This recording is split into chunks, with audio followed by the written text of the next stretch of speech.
नमस्कार. सर्वात मोठी अट इराणने मान्य केल्याची बातमी समोर येते.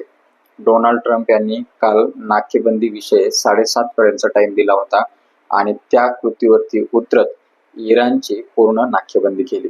म्हणजे इराणमधनं ज्या गोष्टी एक्सपोर्ट होत आहेत इंधनच्या, त्या गोष्टी चेकिंग किंवा नाकेबंदी करण्याचं अमेरिकेने घोषणा केली होती आणि त्याचं कार्य त्यांनी करत आहे आणि केलेलं आहे असं सांगितलं आहे.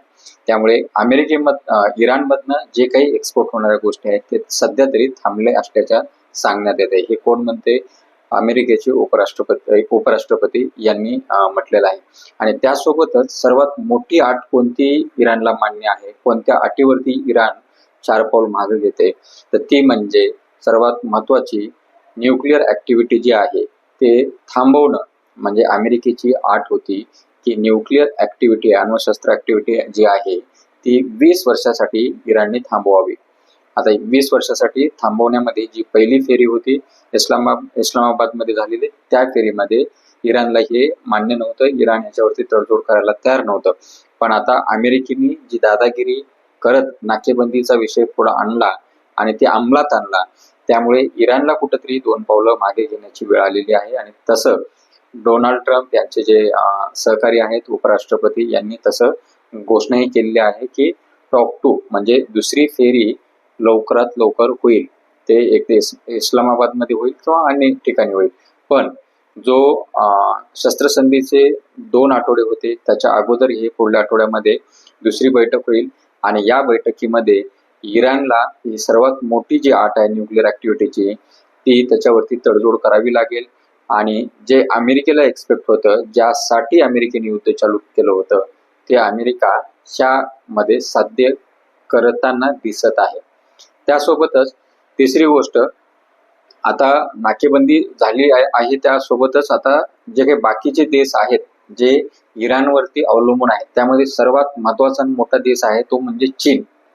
चीनची यामध्ये कोंडी होण्याची शक्यता आहे. कारण 80 ते 85% क्रूड ऑइल हे इराणमधनं चीनला एक्सपोर्ट होतं. म्हणजे चीन एवढ्या मोठ्या प्रमाणावरती इराणकडनं हे आयात करतं. त्यामुळे अमेरिकेने एका दगडामध्ये 2 पक्षी मारलेले आहेत. एक तर इराणला 4 पावलं मागे घ्यायला प्रवृत्त केलं आणि दुसरी गोष्ट चीनची एक इनडायरेक्ट कोंडी करण्याचाही प्रयत्न केला.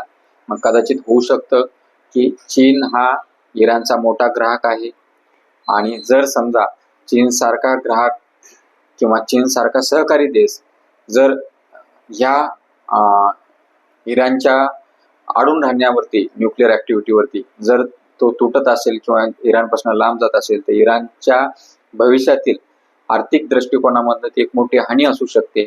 त्यामुळे इराण बॅकफुटला आला असावं अशी शक्यताही वर्तवली जात आहे.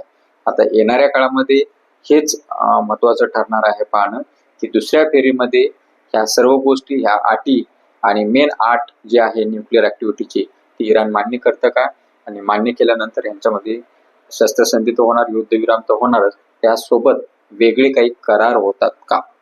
जय हिंद.